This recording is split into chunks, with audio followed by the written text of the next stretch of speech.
ओम शांति। आज 1 अप्रैल 2026 आज के साकार मुरली के अनमोल मधुर महावाक्य सुनेंगे। मीठे मीठे बाबा के मीठे बच्चे, बाप जो है जैसा है, तुम बच्चों में भी नंबरवार पहचानते हैं। अगर सब पहचान लें तो बहुत भीड़ मच जाए। बाप जो है जैसा है, तुम बच्चों में भी नंबरवार पहचानते हैं। अगर सब पहचान लें तो बहुत भीड़ मच जाए। प्रश्न है, चारों ओर प्रत्यक्षता का आवाज कब फैलेगा? चारों ओर प्रत्यक्षता का आवाज कब फैलेगा? उत्तर है, बाबा कहते, जब मनुष्यों को पता पड़ेगा कि स्वयं भगवान इस पुरानी दुनिया का विनाश करा के नई दुनिया स्थापन करने आए हैं। दूसरा पॉइंट है, हम सबकी सदगति करने वाला बाप हमें भक्ति का फल देने आया है। यह निश्चय हो तो प्रत्यक्षता हो जाए, चारों ओर हलचल मच जाए। गीत है, जो पिया के साथ है। ओम शांति। बच्चों ने गीत की 2 लाइन सुनी। जो पिया के साथ है, अब पिया कौन है ये दुनिया नहीं जानती। भले ढेर बच्चे हैं, उनमें भी बहुत हैं जो नहीं जानते हैं कि किस प्रकार से बाप को याद करना चाहिए। वह याद करने नहीं आता, घड़ी घड़ी भूल जाते हैं। बाप समझाते हैं, बच्चे अपने को आत्मा समझो, हम बिंदी हैं। बाप ज्ञान का सागर है, हम बिंदी हैं। बाप ज्ञान का सागर है, उनको ही याद करना है। याद करने की ऐसी प्रैक्टिस पड़ जाए जो निरंतर याद ठहर जाए। पिछाड़ी में यही याद रहे कि हम आत्मा हैं। शरीर तो है, परंतु ये ज्ञान बुद्धि में रखना है कि हम आत्मा हैं। बाप का डायरेक्शन मिला हुआ है, मैं जो हूँ उस रूप में कोई विरला याद करते हैं।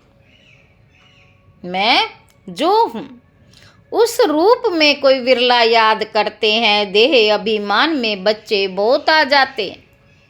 बाप ने समझाया है, कोई को भी जब तक बाप का परिचय नहीं दिया है तब तक कुछ भी समझ नहीं सकेंगे। पहले तो उन्हों को यह मालूम पड़े कि वह निराकार हमारा बाप गीता का भगवान है। वही सर्व का सदगति दाता है। वह इस समय सदगति करने का पार्ट बजा रहे हैं। इस पॉइंट में निश्चय बुद्धि हो जाए तो फिर जो भी इतने साधु संत आदि हैं, सब 1 सेकंड में आ जाए। भारत में बड़ा हंगामा मच जाए। अभी मालूम पड़ जाए कि ये दुनिया विनाश होने वाली है, इस बात का निश्चय हो जाए तो बम्बई से लेकर आबू तक क्यों लग जाए। बम्बई से लेकर आबू तक क्यों लग जाए, लेकिन इतना जल्दी कोई को निश्चय नहीं हो सकता। बाबा कहते, कोई को भी इतना जल्दी निश्चय नहीं हो सकता। बाबा कहते, तुम जानते हो विनाश होना है, ये सब घोर निद्रा में सोए ही रहने हैं, फिर अंत समय तुम्हारा प्रभाव निकलेगा। मासी का घर नहीं है जो इस बात में निश्चय हो जाए कि गीता का भगवान परम पिता परमात्मा शिव है। ये प्रसिद्ध हो जाए तो सारे भारत में आवाज हो जाए। बाबा कहते, अभी तो तुम एक को समझाएंगे तो दूसरा कहेगा तुमको जादू लग गया है। ये झाड़ बहुत धीरे धीरे बढ़ना है, अभी थोड़ा टाइम है, फिर भी पुरुषार्थ करने में हर्जा नहीं है। तुम बड़े बड़े लोगों को समझाते हो, परंतु वे कुछ भी समझते थोड़े ही हैं। बच्चों में भी कई इस नॉलेज को समझते नहीं है। बाप की याद नहीं तो वह अवस्था नहीं। बाप जानते हैं निश्चय किसी को कहा जाता है, अभी तो कोई 1-2% भी मुश्किल बाप को याद करते हैं। भल यहाँ बैठे हैं बाप के साथ, वह लव नहीं रहता, वह लव नहीं रहता। इसमें लव चाहिए, तकदीर चाहिए। बाप से लव हो जाए तो समझे हमको कदम कदम श्रीमत पर चलना है, हम विश्व के मालिक बनते हैं। आधा कल्प का देह अभिमान बैठा हुआ है, सो अब देही अभिमानी बनने में बड़ी मेहनत लगती है। अपने को आत्मा समझ मोस्ट विलवेड बाप को याद करना मासी का घर नहीं है। बाबा कहते अपने को आत्मा समझ मोस्ट विलवेड बाप को याद करना मासी का घर नहीं है। उनके चेहरे में ही रौनक आ जाए, कन्या शादी करती है, जेवर आदि पहनती है तो चेहरे में एकदम खुशी आ जाती है। परंतु यहाँ तो साजन को याद ही नहीं करते तो वह शक्ल मुरझाई हुई रहती है। बात मत पूछो, कन्या शादी करती है तो चेहरा खुशनुमा हो जाता है। कोई की तो शादी के बाद भी शक्ल मुर्दे जैसी रहती है, कोई की तो शादी के बाद भी शक्ल मुर्दे जैसी रहती है। किस्म किस्म के होते हैं, कोई तो दूसरे घर में जाकर मूंझ पड़ती। तो यहाँ भी ऐसे है, बाप को याद करने की मेहनत है। ये गायन अंत तक का है कि अतीन्द्रिय सुख गोप गोपी वल्लभ के गोप गोपियों से पूछो। ये गायन अंत का है कि अतीन्द्रिय सुख गोपी वल्लभ के गोप गोपियों से पूछो। अपने को गोप गोपी समझना और निरंतर बाप को याद करना वह अवस्था होनी है। बाप का परिचय सबको देना है। बाप आया हुआ है, वर्षा दे रहे हैं, इसमें सारी नॉलेज आ जाती है। लक्ष्मी नारायण ने जब 84 जन्म पूरे किए तब बाप ने अंत में आकर उन्हों को राजयोग सिखाकर राजाई दी। लक्ष्मी नारायण का ये चित्र है नंबर 1। तुम जानते हो उन्होंने आगे जन्म में ऐसे कर्म किए हैं, वह कर्म अब बाप सिखला रहे हैं। कहते हैं मन मना भाव पवित्र रहो, कोई भी पाप मत करो, क्योंकि तुम अभी स्वर्ग के मालिक पुण्य आत्मा बनते हो। आधा कल्प माया रावण पाप कराती आई है। अब अपने से पूछना है, हमसे कोई पाप तो नहीं होता है। पुण्य का काम करते रहते हैं, अंधों की लाठी बने हैं। बाप कहते मन मना भव। ये भी पूछना होता है कि मन मना भव किसने कहा? वह कहेंगे श्री कृष्ण ने कहा। तुम मानते हो परम पिता परमात्मा शिव ने कहा। रात दिन का फर्क है, शिव जयंती के साथ है गीता जयंती, गीता जयंती के साथ श्री कृष्ण जयंती, शिव जयंती के साथ है गीता जयंती, गीता जयंती के साथ श्री कृष्ण जयंती। बाबा कहते तुम जानते हो हम भविष्य में प्रिंस बनेंगे। बेगर टू प्रिंस बनना है, ये एम ऑब्जेक्ट ही राजयोग की है। बाबा कहते तुम सिद्ध कर बताओ कि गीता का भगवान श्री कृष्ण नहीं था, वह तो निराकार था, तो सर्वव्यापी का ज्ञान उड़ जाए। सर्व का सदगति दाता पतित पावन बाप है। कहते भी हैं कि वह लिबरेटर है, फिर सर्वव्यापी कह देते। बाबा कहते जो कुछ बोलते हैं समझते नहीं हैं। धर्म के बारे में जो आता बोल देते हैं। मुख्य धर्म है 3। देवी देवता धर्म तो आधा कल्प चलता है, तुम जानते हो। बाप ब्राह्मण क्षत्रिय देवता धर्म स्थापन करते हैं। बाबा कहते तुम जानते हो बाप ब्राह्मण देवता क्षत्रिय धर्म स्थापन करते हैं। ये दुनिया नहीं जानती, वे तो सतयुग को ही लाखों वर्ष कह देते हैं। आदि सनातन देवी देवता धर्म है सबसे ऊंचा, परंतु ये अपने धर्म को भूल इरिलीजियस बन पड़े हैं। क्रिश्चियन लोग अपने धर्म को नहीं छोड़ते, वह जानते हैं क्राइस्ट ने हमारा धर्म स्थापन किया था। इस्लामी, बौद्धी, फिर क्रिश्चियन, ये है मुख्य धर्म। बाकी तो छोटे छोटे बहुत हैं, कहाँ से वृद्धि हुई ये कोई नहीं जानता। कहाँ से वृद्धि हुई ये कोई नहीं जानता। मोहम्मद को अभी थोड़ा समय हुआ है, इस्लामी पुराने हैं, क्रिश्चियन भी मशहूर हैं, बाकी तो कितने ढेर हैं और सबका अपना अपना धर्म है, अपना भिन्न भिन्न धर्म, भिन्न भिन्न नाम है, तो मूंझ गए। ये नहीं जानते कि मुख्य धर्मशास्त्री 4 हैं, मुख्य धर्मशास्त्र ही 4 हैं। इसमें डिटिज्म, ब्राह्मणिज्म भी आ जाते हैं। ब्राह्मण सो देवता, देवता सो क्षत्रिय, ये किसी को पता नहीं। गाते हैं ब्राह्मण देवताए नमः। परम पिता ने ब्राह्मण देवता क्षत्रिय धर्म की स्थापना की। अक्षर है परंतु पढ़ते ऐसे हैं जैसे तोते। बाबा कहते ये कांटों का जंगल है, भारत गार्डन ऑफ फ्लावर था, ये भी मानते हैं, परंतु अब कब कैसे किसने बनाया, परमात्मा क्या चीज है, ये कोई नहीं जानते। तो आरफन हो गए ना, इसलिए ये लड़ाई झगड़े आदि सिर्फ भक्ति में खुश होते रहते। अब बाप आए हैं सोझरा करने, सेकंड में जीवन मुक्त बना देते हैं। ज्ञान अंजन सतगुरु दिया, अज्ञान अंधेर विनाश। अभी तुम जानते हो हम सोझरे में हैं, बाप ने तीसरा नेत्र दिया है, भल देवताओं को तीसरा नेत्र दिखाते, परंतु अर्थ नहीं जानते। वास्तव में तीसरा नेत्र तुमको है, उन्होंने फिर दे दिया है देवताओं को। गीता में ब्राह्मणों की कोई बात नहीं, उसमें तो फिर कौरव पांडवों आदि की लड़ाई, घोड़े गाड़ी आदि लिख दिए। घोड़े आदि गाड़ी आदि लिख दी है, कुछ भी समझते नहीं। तुम समझाएंगे तो कहेंगे तुम शास्त्रों आदि को नहीं मानते हो। तुम कहते हो हम शास्त्रों को मानते क्यों नहीं, जानते हैं ये सब भक्ति मार्ग की सामग्री है, गाया हुआ है ज्ञान और भक्ति।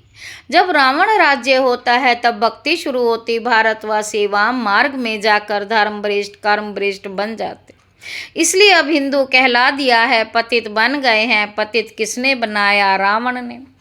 रावण को जलाते भी हैं, समझते हैं ये परंपरा से चला आता है, परंतु सतयुग में तो रावण राज्य ही नहीं था।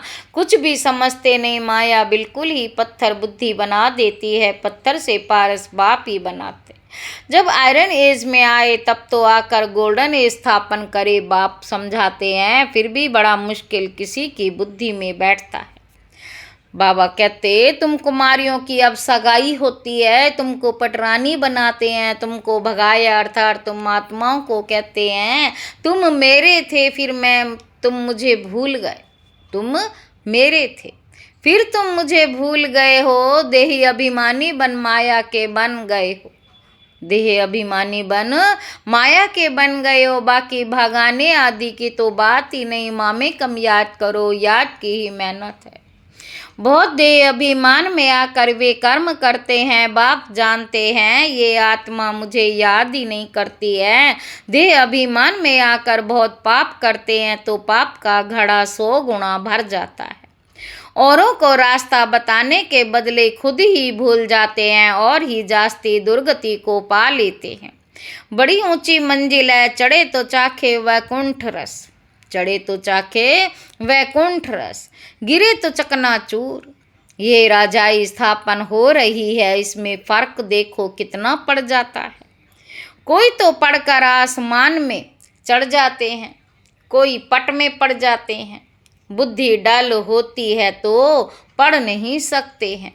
कोई कोई कहते हैं बाबा हम किसको समझा नहीं सकते। कहता हूँ अच्छा, सिर्फ अपने को आत्मा समझो, मुझ बाप को याद करो तो मैं तुमको सुख दूंगा।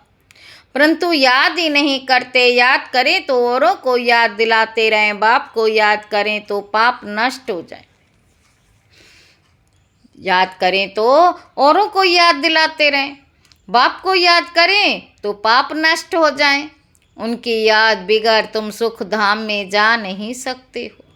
21 जन्मों का वर्षा निराकार बाप से मिल सकता है, बाकी तो सब अल्पकाल का सुख देने वाले हैं। कोई को रिद्धि सिद्धि से बच्चा मिल गया, वह आशीर्वाद से लॉटरी मिल गई तो बस विश्वास बैठ जाता है।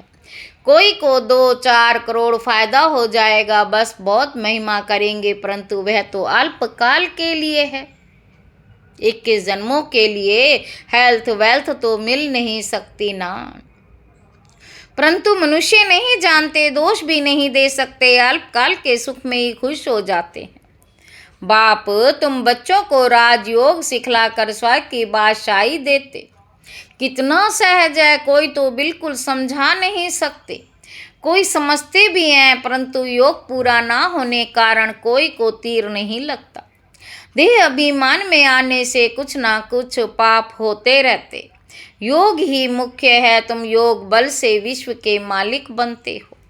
बाबा कहते प्राचीन योग भगवान ने सिखाया था ना कि श्री कृष्ण ने। याद की यात्रा बड़ी अच्छी है, तुम ड्रामा देख कर आओ तो बुद्धि में सारा सामने आ जाएगा। कोई को बताने में टाइम लगेगा, ये भी ऐसे हैं बीज और झाड़, ये चक्र बड़ा क्लियर है।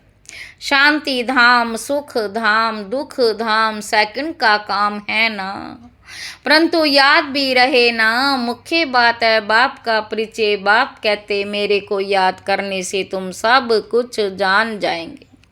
अच्छा, शिव बाबा तुम बच्चों को याद करते हैं, ब्रह्मा बाबा याद नहीं करते। शिव बाबा जानते हैं हमारे सपूत बच्चे कौन कौन हैं।